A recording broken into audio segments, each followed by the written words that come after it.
Apologies. The email starts at 413. It's from Velin Wandule, directed to yourself. Yes, sir. It copies Umashi Dlamini, amongst others, including Commissioner Police and the CFO and the Chief of Police. You see that. And the subject says re-APSS dash open bracket none close bracket payment of service providers. Yes, I see it. Yeah, so I just am interested in your recollection of this and what he stated about these requisitions that were created without invoices.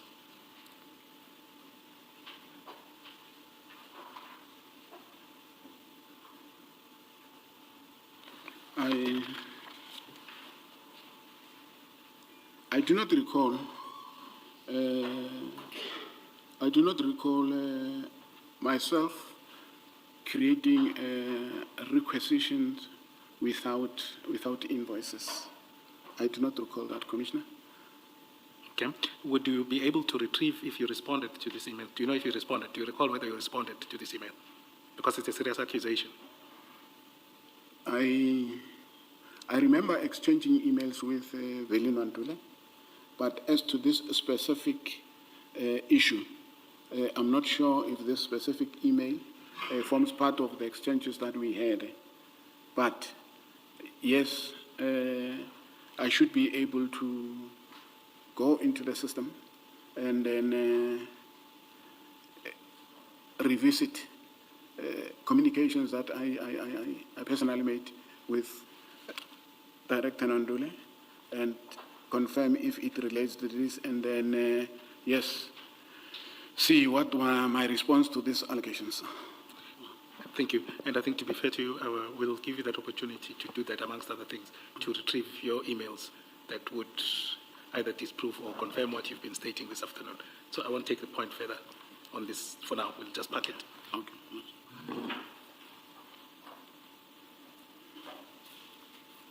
Can I just ask Mr. Malatji, this payment issue, this payment issue here that is in these emails, is this the one that we were discussing earlier when you say you were called by Goodies and informed that they were not getting paid?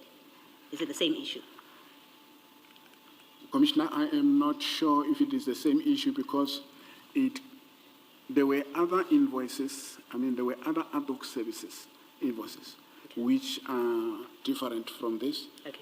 Yes. Okay, that's fine. Thank you. Thanks. Thank you. Okay, let's go back to page 238. Apologies.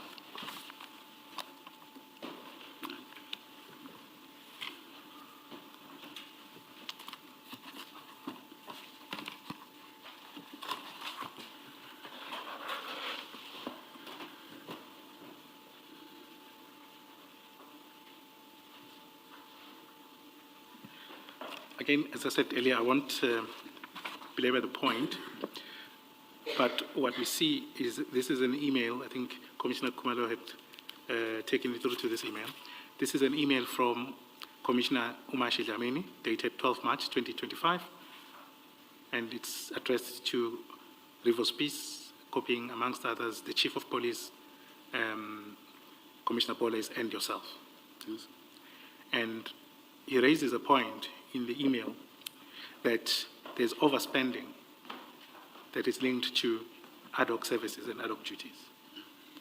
And then he's requesting that funds be made available for ad hoc duties. You see, at the end of the email.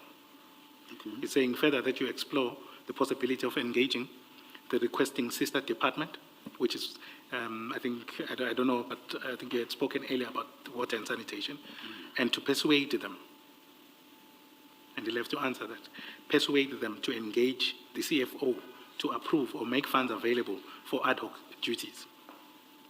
That upon approval and availability of the said funds, the necessary journal be made accordingly so that our budget is not overburdened. Correct? Now, in your management of these, because your office would be the one that manages these services, correct? Correct. As we went through. Now, did you share his sentiment that the ad hoc services were increasingly out of budget? I did, yes. Okay? And you will see that attached to that email, you would have known, is at 239, item 6.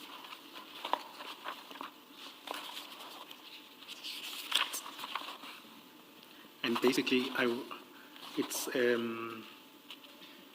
think it's just a list of the sites and the invoice amounts that were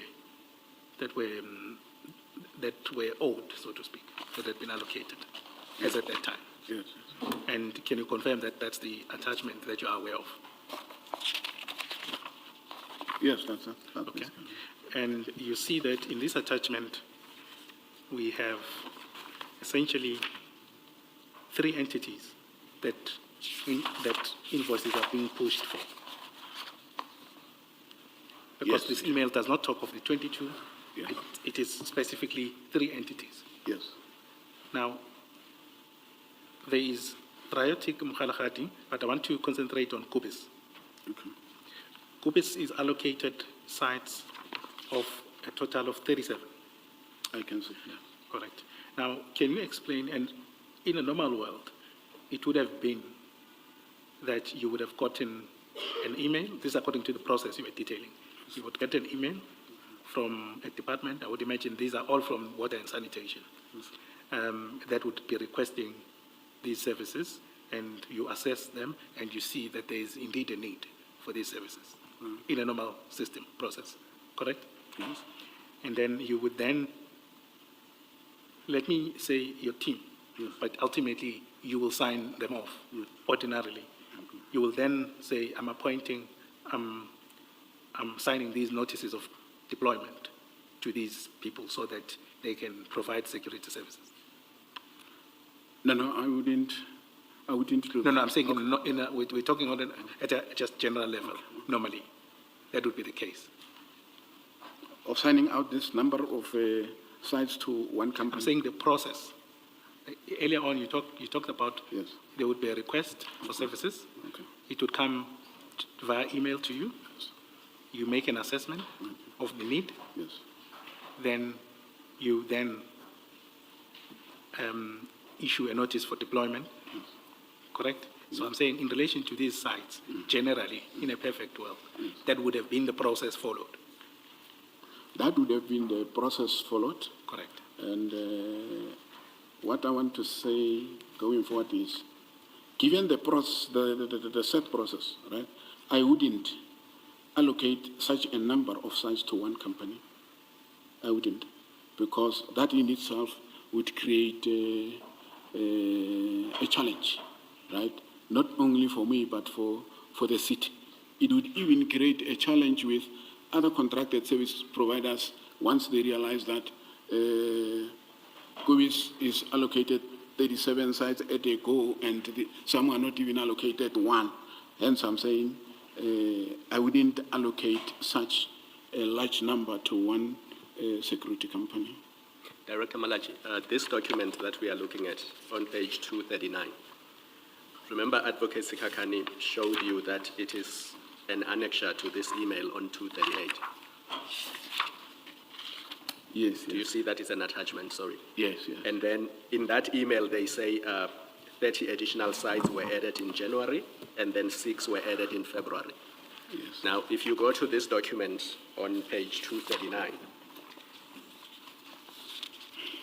it talks to ad hocs only for the month of January, because if you look at the top of the page on your left, the third line, it says January security ad hoc. Do you see that? Yes, I see. And this is January only. Now look at the cost on page 240. So you're looking at easily 17 million rands, because it is that 14 for Gubis and then the 3 million for the other companies. Do you see that? I see. Now, there should have been no difficulty with you identifying which are these additional 36 sites, because you have them in this attachment already.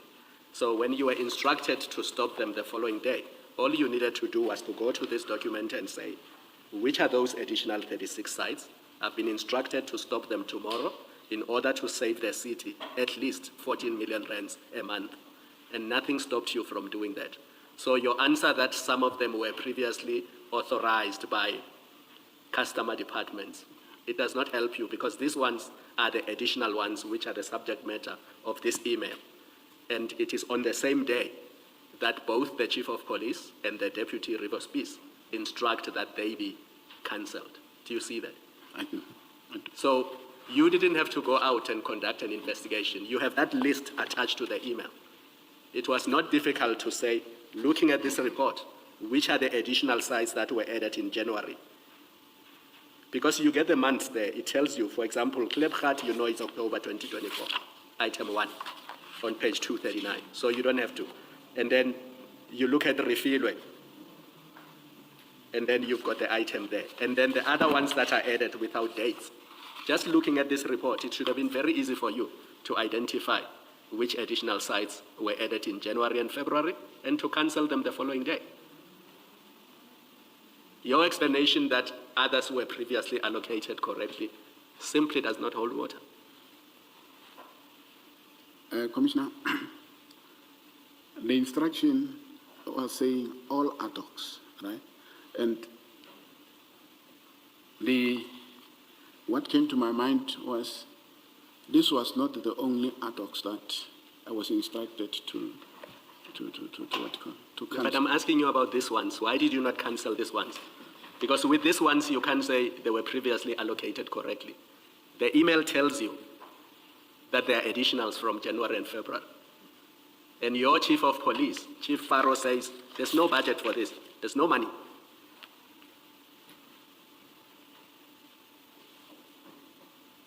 And this is 17 million every month.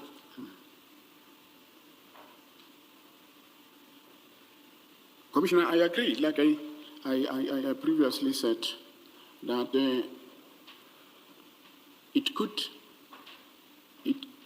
it has been an oversight on my part, but Commissioner, please allow me to go and revisit this communication, because here we're dealing with one-sided side of the story. And as to whether I responded to this instruction, how I responded, the commission is kept in the dark. I'm not implying that somebody might have done it to hide information, but I'm saying, as far as this is concerned, can the commissioner allow me to go and check as to what were my reasons for not carrying out the instruction immediately, if any? If it happens that I did not respond to this email positively or negatively, you see, that would then mean there was this oversight, or the commissioner said negligence on my part. But can the commissioner allow me time to go and check these specific emails in particular? Because I know with this one, the previous one, right, there were exchange of information. But as to why what I responded, how I responded to, is not part of this email, I wouldn't know. But I'm not suggesting that somebody has played it naughty to what you call me out of the picture. But I'm requesting the commissioner to allow me time to go and look into this and respond. If I did not respond, I did not carry instruction, I think well and good, I will accept that I did not call it. I've got Continue. I've got a reason why I'm pleading with the commissioner to. I've got a reason why I am pleading with the commissioner to allow me time, right, to go and have a look, right. I got